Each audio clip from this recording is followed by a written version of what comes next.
even though he would never have accepted the excesses of the Hitler regime, I'm sure, he nevertheless was involved in the conspiracy, and he did apply his best efforts to the production of the war material and the utilization of slave labor, which is, of course, is the count which eventually resulted in his conviction. Yeah.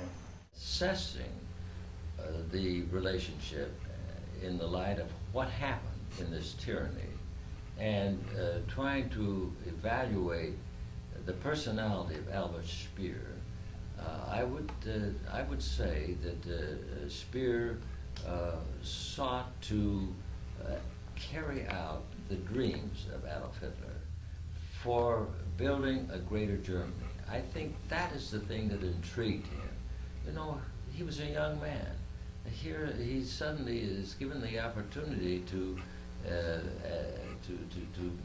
build something really great and significant in Germany.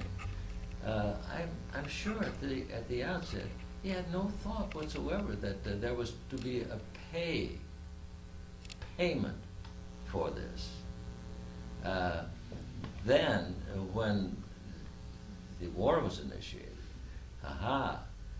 then what was he to do? The dreams of building the great structures to Nazi Germany had to be put aside, and I assume that Albert Speer was faithful to his commitment to Adolf Hitler, like almost all the others were. And intellectually, I think he recognized the faults of Hitler, but that was outside of his realm of responsibility. When he had to become actually involved directly in the conspiracy and in the furtherance of the war effort and all the rest of it, then from his very demeanor in the courtroom, I am certain that he began to have second thoughts about this situation. Are we doing the right thing? Have we done the right thing? And he listened so carefully to all the evidences that went in that one cannot help but feel that he was trying to assess his responsibility as a tribunal might judge him in his participation in this conspiracy. Of course, when he finally, toward the end, had the courage to refuse to execute the orders of the Fuhrer in respect to Scorcher's policy and so on, that was a demonstration of the triumph of his intellect over his emotional attachment. And I don't think that his refusal to carry out Hitler's orders at the end was a matter of defiance, or that he thought of it at that time as a defense with respect to his own complicity in this conspiracy. I think that Adolf Speer just realized that this was not the right thing to do, and I give him that credit. Mm-hmm. And I think that's why the tribunal ultimately decided not to give him the death sentence. He was, of course, in line. In other respects, he would unquestionably have received a death sentence. But his standing up to Adolf Hitler in those last days was convinced the court that this was a man who was not evil, and his veiled over his otherwise slavish adherence to the leadership of Adolf Hitler. One of the big debates about Nuremberg is the situation vis-a-vis Sacco versus Speer. Right. Butch Fisher, who helped write the decision, Adrian Fisher, was over there, and he remarked that the tribunal didn't like Sauckel because he was a rough-cut seaman and a party boss. And Speer was a man with a great final suit, in a sense. There's always a question of the hanging of Sauckel and the 20 years that Speer got. And what I'd like to have you do, if you could, is comment on the verdict in that way, and your estimate of Sauckel and of Speer. I'd like to get your view on that. That's a difficult question. I mean, there were several defendants who were really involved in this slave labor enterprise. Each had a different viewpoint. For example, the military leaders were interested in having slave labor, so to speak, brought into Germany to work the armament factory. They demanded, we've got to get the armaments out. This fell into Speer's area of competence. He was chief of war production. He had to get the war material produced. So everyone is saying, well, utilize the people from the occupied territories. Now, no doubt, Speer had a high degree of responsibility for this. But now this is time of war. What do? You have to build the aircraft. You have to keep the factories going. You have to have labor. So Speer says we have to have labor. There's no question about it. And he has that responsibility for supporting the order, the concept of bringing in people who were, in a sense, forced to work at nominal or no wages at all. We call that maybe slave labor. But now, how was this done? Sauckel is in charge of actually executing this order. But how was the execution carried out? There are all kinds of ways that this can be done. You can go out and brutalize these people and say, you don't have any choice. We're now enslaving you. So come, here are the trains. Get on the train, and we're taking you to Germany. You're slaves, and you work for nothing, and we'll give you 1 meal a day, 4 boiled potatoes. That's one attitude. Another attitude might be, well, we offer the opportunity of your captives of coming to work for Germany, and we'll treat you decently and so forth. Now, you see, there are different ways this can be done. Sauckel, I'm afraid, followed the first way, and for that reason, the tribunal had no difficulty at all in giving him the supreme penalty. So I think there is the difference, and I think that's the basic difference that the tribunal arrived at. Sauckel came. It is true. Sauckel came across as a despicable character, and that may have had some influence, but. They each shared responsibility for this terrible crime, but the carrying out of the crime was Sauckel's responsibility. And the way it was carried out was so bad that Sauckel had to pay with his life. Incidentally, I thought the Speer verdict was a reasonable verdict under the circumstances, for the reason that Whitney had outlined. It's one way to do it one way, and it's another thing to do it another way. Yeah. We were wondering if you had a comment about what you felt. Well, one thing that did come out, Whitney, was whether Speer had the right to give orders to Sauckel. Speer's defense there was that Sauckel was Bormann's man, That's right. and appointed by Hitler, Yeah. and that he couldn't tell him how to carry out his duties. Maybe, I don't know. Yeah. I question that. I You think, do? Yeah. You think Speer? I think Speer. Sauckel had the job, and he said, we've got to have 2 more million men. Get them. I'm sure that's what Speer said, and Sauckel was responsible. And so Sauckel, go get them. Yeah. I think that that was the way it was. I doubt that Bormann had much to say with it. Yeah, but that's the defense that's Well, still raised, yeah. That's maybe correct, see, I don't know. In September 16th, 1946, they took a vote on Speer. Right. And American judge hanging, Russian judge hanging, and British judge 20 years, French judge 15 years. And Biddle stayed up all night and changed his mind. Did you have any, do you feel that, how would you feel on that change of mind? Is that something that just natural for a good judge, or? Oh, I think so. I don't think that we should make too much of that. I'm sure that Biddle reassessed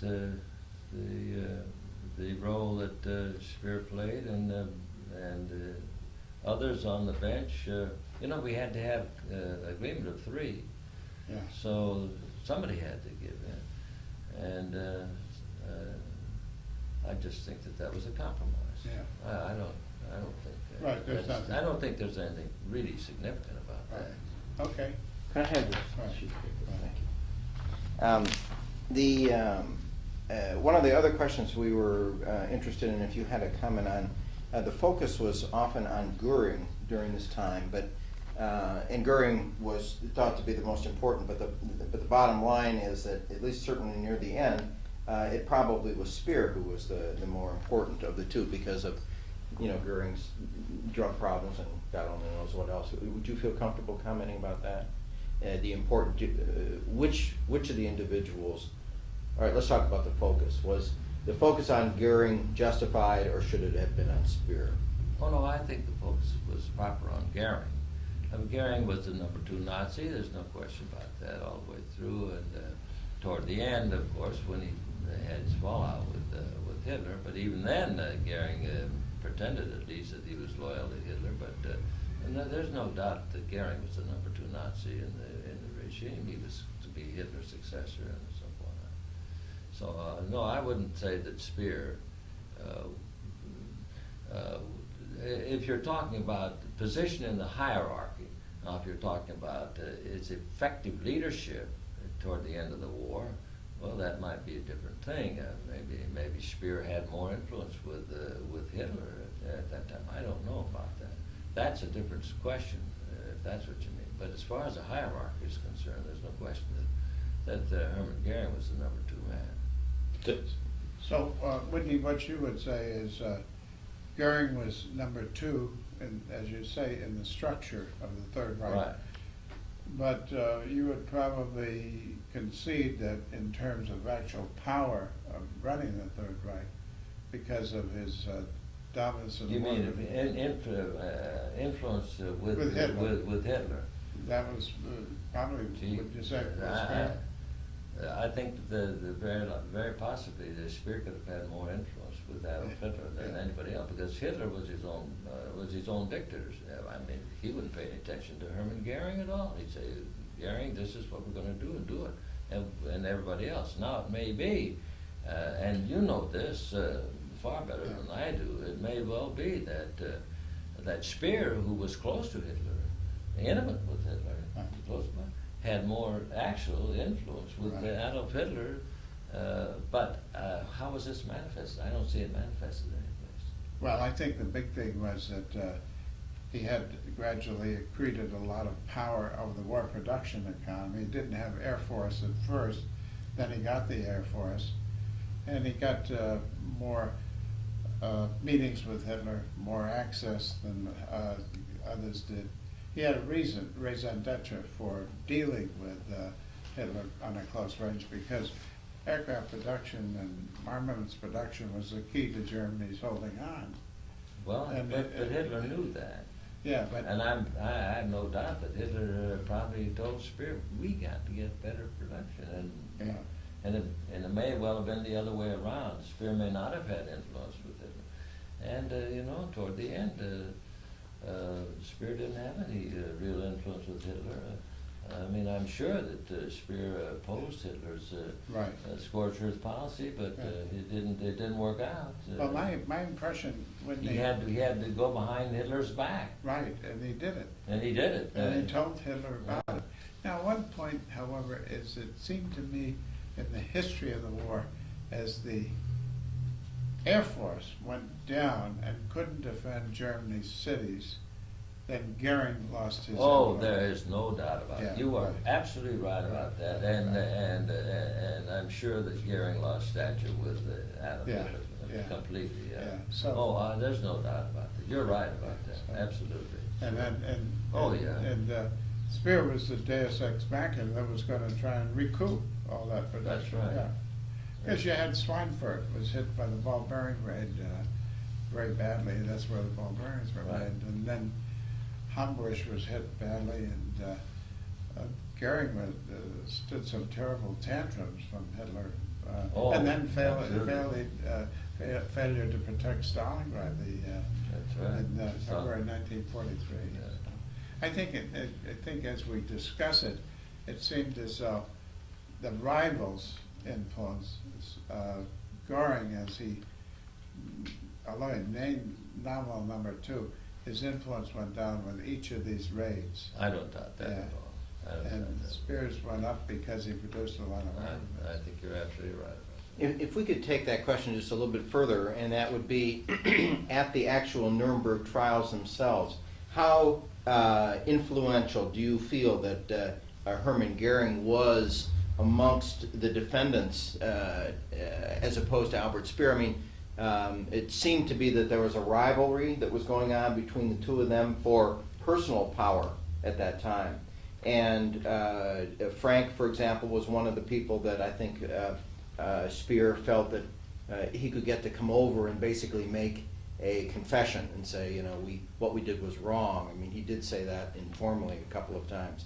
And yet there seemed to be some incredible importance, personal importance or influence that came from... I can speculate about it. Okay. I really don't know about it because, you know, we prosecutors were not privy to what went on in the meetings that took place in the lunchroom and so forth among the defendants, or any discussions they may have had.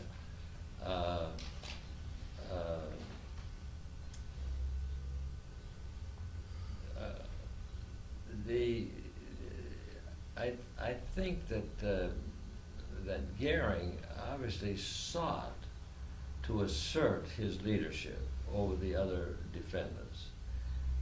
That was really noticeable in the courtroom. Of course, Hess sat next to him, and he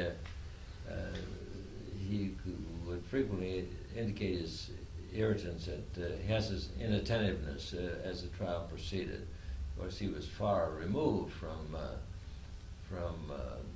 Speer, but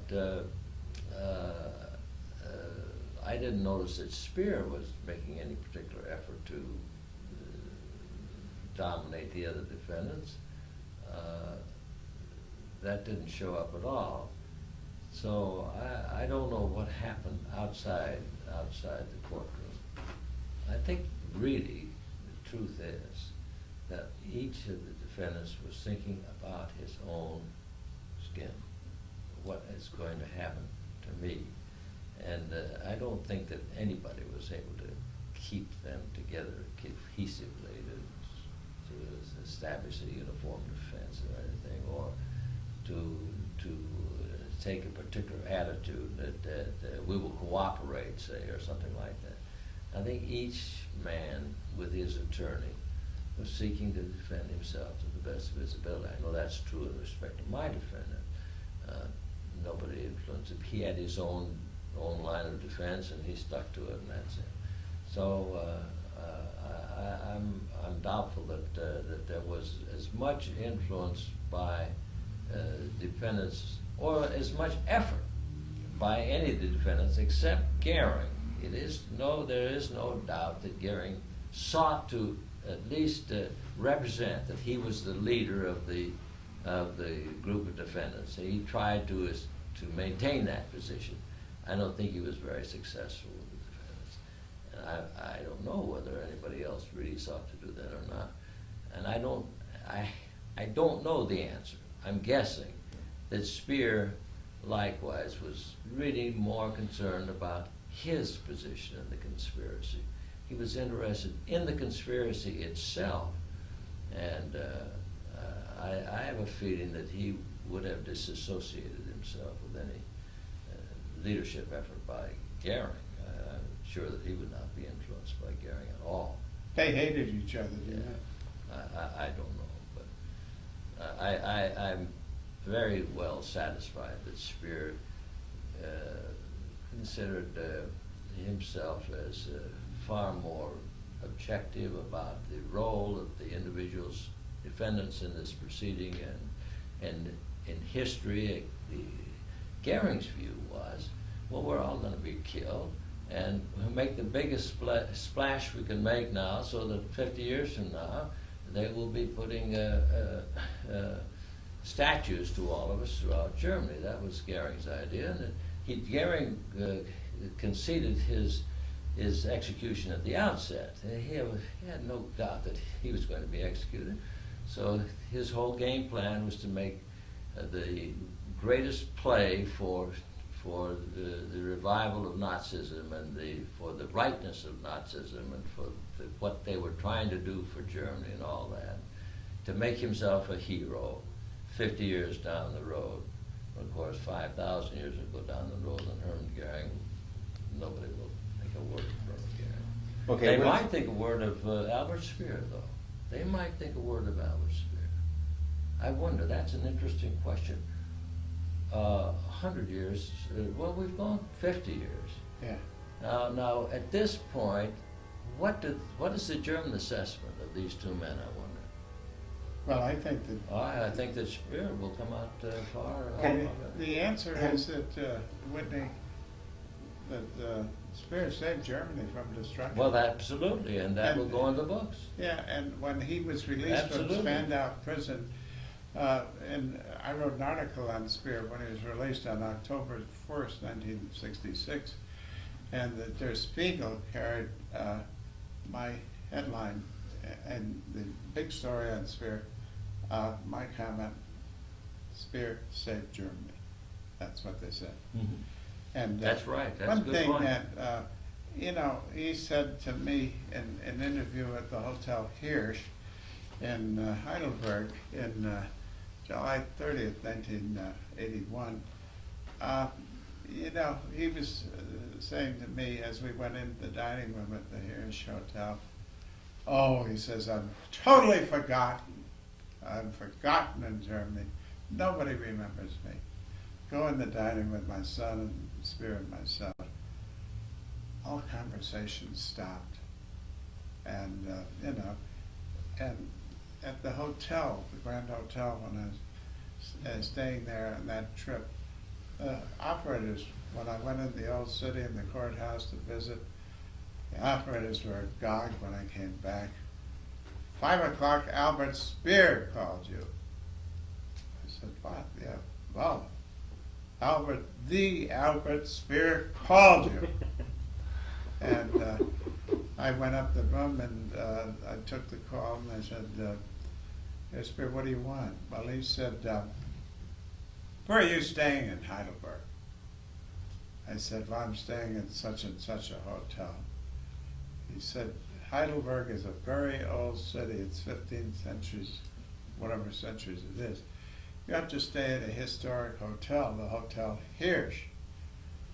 I said to Speer, I tried to get in there. I couldn't get in. He said, I don't know, but he said, give me a call. He said, I'll call you back at 6:30. This was 5:30. I'll call you back at the. I said, what do you mean? He said, well, I'll see what I can do. At 6:25, he calls back. He said, you and your son David have a suite at the Hotel Hirsch in Heidelberg.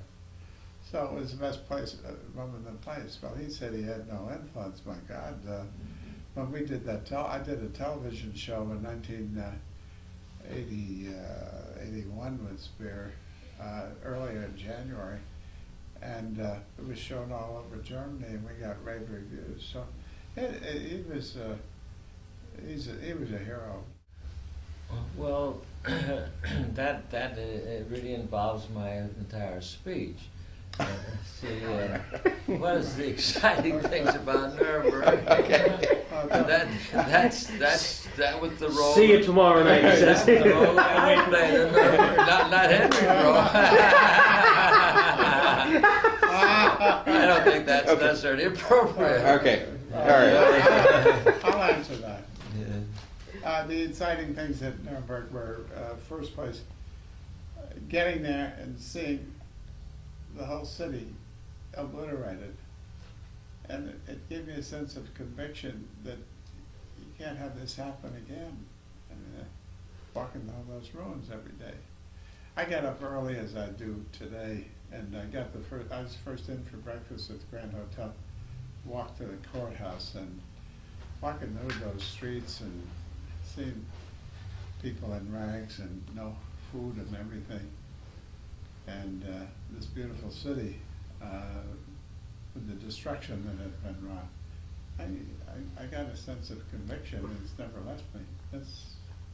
That's very important. Another thing was that was very interesting at age 26 or 27, being able to interview Hermann Goering or Albert Speer sitting across the table. Speer was far more the interesting one because he explored ideas with you. Goering talked to you. He was a great raconteur, but he didn't admit anything he didn't want. And I gave him a big affidavit on Mills to say that Mills did a lot of bad things. He went through the affidavit like a cyclone and gave it back to me, and he gave the paper clip, and he said, "Here, Kearney, I give you this paper clip. They think I might do something with myself with it." So the other thing was going into a courtroom, not the main, not on the first trial, the second period, and appearing in the trials on the Jägerstab case. That was a big day for me. The important thing I came away with is we can't let this happen again, and so I devoted my life to hopefully not letting it happen again.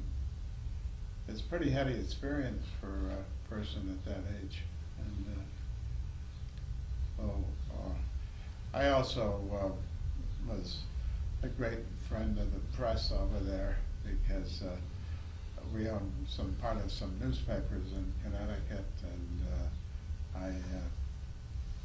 I had press releases sent on myself over there back to home, just to build my home constituency.